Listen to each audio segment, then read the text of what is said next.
राम राम मंडळी, welcome to our channel. तर तुम्हाला असं वाटत असेल की आज मी का व्लॉग स्टार्ट केला आहे, कारण अभिजित गेला आहे क्रिकेट खेळायला फ्रँकफर्टला। तर आज आहे मंडे आणि जर्मनीमध्ये आज आहे पब्लिक हॉलिडे, तर त्याच्यामुळे त्याची क्रिकेट मॅच होती। तर आज मंडेला व्लॉग करायचं स्पेशल कारण म्हणजे असं की आमचे फ्रेंड्स अबोली विक्रांत, तर त्यांचं आहे लग्न 30 जूनला, तर त्यांच्यासाठी आम्ही आज केळवण ठेवलेला आहे, म्हणून हा स्पेशल व्लॉग मी स्टार्ट केला आहे अभिजित येईपर्यंत। तर मी आता वाजले आहे 2, मी ऑलरेडी तयारी स्टार्ट केली आहे स्वयंपाकाची। तर आजच्या मेन्यूमधला फर्स्ट आयटम मी करायला घेतलेला आहे मँगो मलाई रबडी। तर माझ्यासाठी पण हे फर्स्ट टाईम आहे, तर पाहू कशी होते रबडी आता। आणि जसं जसं मी नेक्स्ट आयटम करायला घेईल मी तसं तसं तुम्हाला सांगेल। आणि आपल्याला थोड्या वेळात थोडंसं डेकोरेशन पण करायचं आहे, तर आपण ते पण पाहूया।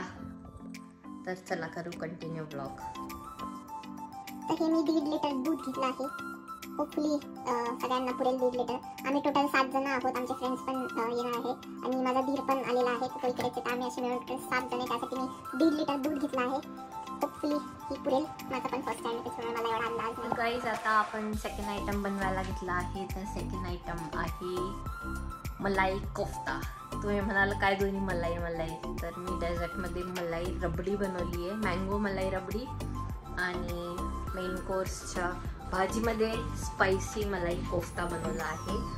तर म्हटलं थोडंसं रोजच्या जेवणापेक्षा वेगळं बनावं, त्याच निमित्ताने खायला मिळतं, नाही तर असं काही बनवलं जात नाही एवढं स्पेशल फूड। तर चला पाहूया, इथपर्यंत झाली आपली तयारी। आता वाजली आहे 4, तर मी 2-2:30 वाजता सुरू केले होते। तर रबडी बनायला थोडा वेळ लागला, दूध आटावं लागलं त्यामुळे। आणि मी ऑलरेडी कोफ्ताची प्रिपरेशन करून ठेवली आहे आणि ग्रेव्हीची पण, चला तुम्हाला दाखवते। तर हे मी कोफ्ता बनवायला त्याचं बॅटर बनवून ठेवलं आहे। तर ह्याच्यामध्ये कॅप्सिकम, कॅरेट, बॉइल्ड बटाटा, पनीर आणि बाइंडिंग एजंट माझ्याकडे कॉर्नस्टार्च नव्हता म्हणून मग मी मैदा वापरला आहे। आणि इकडे आपली ग्रेव्ही तयार होते आहे। तर ग्रेव्ही थोडीशी पातळ झाली, तर त्याला आता थिक करण्यासाठी मी विचार करते आहे थोडंसं डाळीचं पीठ आणि काजू मिक्सर करून टाकावं। Let's see if it works. तर यस, पूर्ण रेडी झाला आहे, तुम्हाला दाखवते। मी रबडी गेलेली आहे ऑलरेडी फ्रीजमध्ये। तर आपलं आता मलाई कोफ्ताचं प्रिपरेशन झालंय, ग्रेव्ही रेडी आहे। आपण मलाई कोफ्ताचे बॉल्स आपण वेळेवर तळूया, आता जर करून ठेवलं तर ते सॉगी होऊन जातील। तर नेक्स्ट आता मी घेतलं आहे तोंडी लावायला कोशिंबीर, बट आपली काकडीची नाही, तर मी विचार केला काहीतरी वेगळं म्हणून मग बीटरूटची कोशिंबीर आहे। आणि ही रेसिपी तुम्ही सगळ्यांनीच पाहिली असेल, आलिया भटनीची शेअर केली होती ती रेसिपी आहे। मला आधी बीटरूट काय एवढं आवडायचं नाही, बट जेव्हापासून मी तिच्यासारखं बनवून खायला शिकली तेव्हापासून पोटात पौष्टिक पण जातं आणि ना आवडीचं असताना पण खाल्ल्या जातं। तर तुम्ही सुद्धा ट्राय करा, खूप मस्त लागते ती।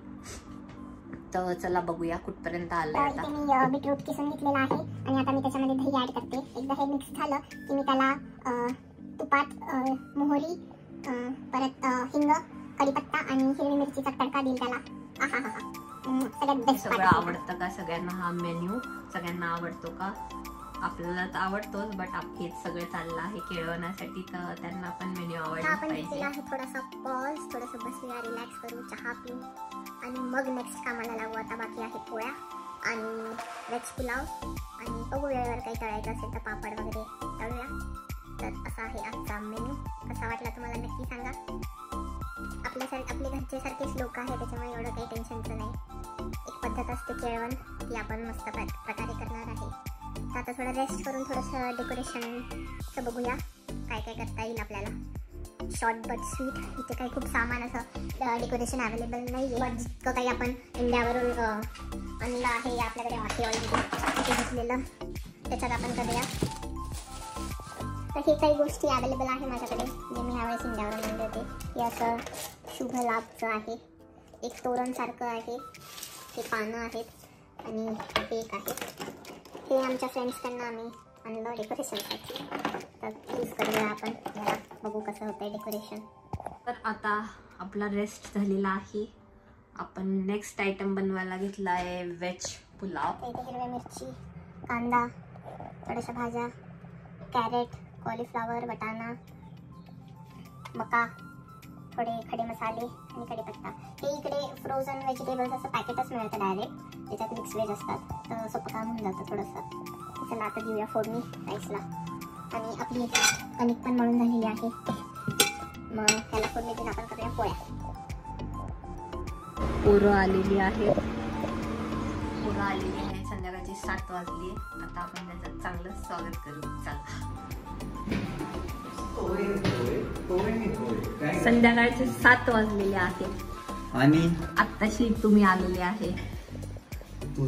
सुजून आलेला आहे, काही काळजी करायची नाही. पाहुण्यांसारखे आलेले आहेत. मला माहिती माझ्या नवऱ्याने 3 कॅडबरी खाल्ली, माझ्यातली एक तुझ्यासाठी आणली. मी आणली माझ्या बायकोला गिफ्ट. बुक्क्या भरू का मला, तुला खायची तर काय म्हणे. म्हटलं नाही, मला पूजाला द्यायची. ते काही होते. आज भांडे घासावे लागणार तुम्हाला दोघांना. हे बिगे काही नाही, भांडे घासायचे तरी. धन्यवाद. भांडे घासून घेऊ का, भांड्यांना काय यार. ते बघा, खोटं वाटत असेल तर संध्याकाळचे 7 वाजले आहे. आता मी हँडओव्हर करते ब्लॉग माझ्या नवऱ्याकडे. चालतंय, 2 मिनिटात भेटतो. हॅलो. तर आता वाजले संध्याकाळचे 7:30. माझी फ्रेंड रागिनी आली आहे मला हेल्प करायला डेकोरेशनसाठी. तर असं काही आम्ही सध्या डेकोरेशन स्टार्ट केलंय.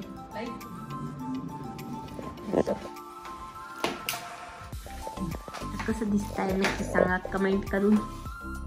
सजेशन्स तर तुम्हाला देता येणार, कारण प्रोग्राम झाल्यावर आम्ही व्हिडिओ टाकू. पण छान केलंय जे काही आहे. हा आहे पसारा डेकोरेशनचा. तर कम्प्लीट झाल्यावर मी परत दाखवते. झालं का नाही वहिनी? जोरदार प्रिपरेशन चाललंय, एकदम जोरदार. काय बनव टेस्टिंग गरम गरम नको एवढी,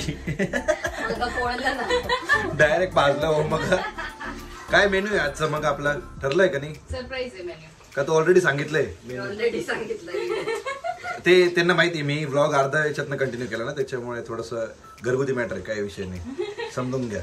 तर आता येत आहे आपले नवरा बायको दोघं सोबत, आणि आमचा Rohit Sheth. Bride to be groom to be. आपलं मराठी तुमच्या आवा कुठे वहिनी? जिम करायला गेलेत, जिम मारायला गेले. नाही ते बोलले पूजा मोरेंकडे यायचं म्हटलं की आम्हाला जिम करावं लागते डबल. आज जरा गोड गोड जास्त खायचं ना, त्याच्यामुळे आज गिल्ट राहायला नको म्हणून मग 2 तास एक्स्ट्रा जिम करतो म्हणे. काय विषय नाही. मग आज आता आम्ही करूया नवरा बायकोचे स्वागत, आणि आजचा हा ब्लॉग आता आम्ही कंटिन्यू करू पार्ट 2 मध्ये, कारण की हा ब्लॉग खूप झालाय मोठा, आणि याच्यानंतर हँडओव्हर घेतोय मी. आणि पुढचा ब्लॉग तुम्हाला पुढच्या ब्लॉगमध्ये नक्की बघा, की नवरा बायको आल्यानंतर स्वागताची तयारी ऑलरेडी झालेली आहे, सगळं जेवण रेडी. आता केळवणाचा कार्यक्रम आम्ही सुरू करूया. तर भेटूया नेक्स्ट ब्लॉगमध्ये पार्ट 2. विसरू नका बघायचं. जय महाराष्ट्र.